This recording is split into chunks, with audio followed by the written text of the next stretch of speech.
My husband Brian is incredibly driven. His move from a regional branch to the headquarters where I work seems fueled by a fervent desire to ascend the corporate ladder and amass wealth. Initially, this ambition made me wary of him. When we first met, Brian asked, "Linda, your father is connected to the company, right?" "Indeed, I work for the same company where my father serves as an executive." Having a relative in a position of power has led to me being perceived differently by both insiders and outsiders. However, time and again, I've proven my value through my skills and performance. Strangely, my assertive nature seems well suited for this environment. Despite my initial suspicions, Brian, with his charm and motivation, was a refreshing change from the typical office talkers. Collaborating with him was enjoyable. He was always proactive.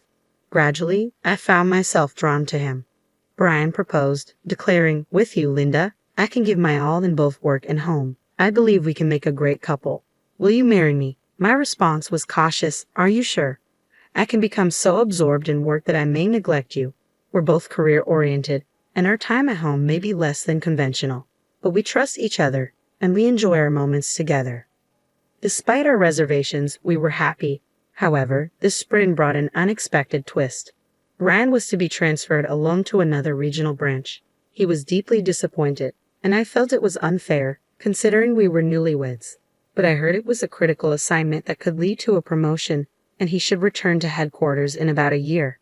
Thanks to today's technology, we can video call via computer or smartphone. We spend less time together anyway, so managing feelings of loneliness and distance seemed possible. It's been about 3 months since Brian moved. We video call once or twice a week to catch up. The world is convenient now. With careful scheduling, we don't feel as lonely. During one call, I casually mentioned visiting him during summer vacation. Brian responded uncertainly, mentioning his non-stop workload. It seems leading a project is exhausting. I trust my husband's words, yet I can't shake this lingering sadness. Suddenly, a thought creeps in about the interior of Brian's rented apartment, beyond what fate should determine. Perhaps he's too busy to clean properly, I initially rationalize. But as I glance at the tidy portion of the room visible on the screen, I'm struck by its unexpected neatness. It's impressive how he manages amidst his busy schedule. Just as I'm about to praise him for it, my eyes catch sight of an unfamiliar bag at the edge of the screen. I'm speechless. Clearly a woman's item, even someone like me, not particularly up to date with trends, recognizes it as a high-end brand. "Hey, what's that bag?" I ask, unable to ignore it. Brian glances over his shoulder quickly, his response a tad flustered. "Oh, it's a wedding anniversary gift. Since we don't get to see each other much, I wanted to give you something tangible," he explains. "I thought it would suit you. I ordered it online, so I wanted to unbox it as a surprise. But I guess I messed up. I'm sorry." "It's fine," I reply, forcing a smile. I'm happy and looking forward to its arrival. Despite the seemingly plausible excuse, a sense of mistrust lingers. Yet I can't confront him. I still want to believe in Brian. Later, the bag arrives, accompanied by a message card filled with affectionate comments. It should reassure me, but the slight sense of distrust persists. Months pass, life becomes accustomed to Brian's absence, and our communication through video calls becomes routine. Then, on one ordinary day, I find myself contemplating, "Wow, Brian, I should get going," I say, sensing the conversation winding down. "Yeah, it's getting colder, so be careful not to catch a cold, Linda," Brian replies, concern evident in his voice. "Thank you," I respond, ready to end the call. Just then, the doorbell rings. "What's wrong?" Brian asks. A courier has arrived. You can hang up the call, Brian. See you later." "Thanks," I say quickly, rising from my seat and heading to the entrance. Focus on receiving the package, I don't realize I haven't ended the call or that the screen is still on. Retrieving the package, I return to my room, only to find Brian's face still on the computer screen. I guess this is the end of the call," I start to say when something unbelievable catches my eye. I instinctively cover my mouth with my hand. On the other side of Brian's desk, there's a bed, and an unknown woman sits upon it, bathrobe-clad despite the daylight. Even more shocking, the same bag I received as an anniversary present lies beneath the bed. Memories of a long-forgotten suspicion resurface. Brian had indeed brought another woman into his apartment, not just once or twice. She seems completely at ease, playing with her smartphone. "You seem to be having so much fun chatting with your wife," the woman says. a mocking cackle in her voice, unaware that I'm listening. That might be true, but she's not here now, Brian replies, a grin on his face. You're such a jerk, the woman retorts. The real jerk is you, leaving your bag out in plain sight. I had to buy the same bag just to camouflage it. It was expensive, you know. That's your own fault. It's a shame that a luxury item like that is wasted on her. She has no sense of fashion. As they continue their banter, I can't bear to watch any longer. I shut down the computer, unable to put my feelings into words. Regret flooded over me. Was the bag Brian gifted me truly an anniversary present or merely a cover-up for his infidelity? Brian, you're really the worst, I muttered, the insult escaping before I could contain it. It wasn't something I wanted to say. As for that girl, there was something familiar about her. I realized with a jolt she's the daughter of the executive vice president who joined the company this year. The audacity to whisk her away to the countryside for a clandestine rendezvous. It was quite an elaborate affair. But somehow it all made sense. I couldn't help but chuckle bitterly. It's a typical choice for an ambitious man like Brian. After all, I too am the daughter of a high-ranking executive. It seemed fitting for Brian to choose a mistress who could prove useful in some way. I couldn't believe in anything anymore. I thought he loved me for who I am. Just as I started to tire of feeling angry, an unforgiving feeling settled in. I couldn't forgive him now. So, I decided to uncover the truth. A few days after that shocking video call, Brian suggested we spend some leisure time together. Perhaps he thought it would look bad if we didn't pretend to be friendly from time to time. With a feigned eagerness, I agreed, clutching the purse he had given me. I visited the apartment he had rented. Wow, I keep it pretty clean, don't I? I'll go get us some iced tea, Brian remarked, heading towards the kitchen, unaware of my internal turmoil. I seized the opportunity and took action. Quietly, I placed the coin purse, matching my bag, inside the cupboard of Brian's computer desk. Unbeknownst to him, the coin purse contained a bug, an advanced model with exceptional battery life. It would capture sounds for several days without leaving any evidence. I assumed Brian might notice it eventually, but with his mistress owning the same model, distinguishing ownership could be tricky. Nonetheless, if he did notice, I would need to find another approach. If not, it would be a win for me. Excitement brewed within me as I anticipated the information I could gather. When the battery was close to dying, I planned to call Brian to confirm, pretending to have misplaced the coin purse. I seem to have lost the coin purse you gave me. Do you have it over there by any chance? I would inquire. Oh yeah, it was wedged in the drawer of my desk. You're so clumsy, Brian would likely respond, oblivious to the bug's presence. From his casual reply, I inferred that he hadn't opened it. Requesting its return would ensure it was back in my hands within days. Nervously, I played back the audio, and there it was, clear as day. Brian and the executive's daughter engaging in an illicit affair, their voices intimate. Armed with this evidence, I hired a private investigator to delve deeper. What he uncovered shocked me. Brian wasn't just involved with the executive's daughter, he had numerous affairs. Daughters of board members and department heads were among them. As for me, I began to see sides of Brian I never knew existed. Listening to his colleagues reveal his recent struggles with performance and increasing stress.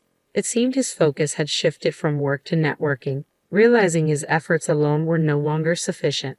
I genuinely feel sorry for him. Failing to perform at work can be a bitter pill to swallow. However, his professional struggles have nothing to do with his betrayal of me and his affairs with other women. Furthermore, it appears he's using these women as stepping stones to advance his career. It's despicable behavior, both personally and professionally. As I delved deeper into my investigation, my feelings for Brian quickly cooled, replaced by a growing sense of vengeance. He wounded my pride deeply. Ryan's work assignment away from home ended sooner than expected. Less than a year later, he returned home, and to celebrate his return, I arranged a party with both our parents, complete with a lavish feast delivered to our door. The atmosphere was jovial with lively music playing and just family around. Then the music slide changed and I heard my own voice echoing from the speakers. Ryan's conversations with the executive's daughter, since to the music player, filled the house. Ryan turned pale, confused, and flustered. "What's this, Linda?" he stammered. I had already briefed my parents about the situation, but Brian's parents were in a state of panic upon hearing their son's voice intertwined with a woman's they didn't recognize. They confronted him, demanding answers. Brian, what's the meaning of this? Surely, you're not cheating on Linda.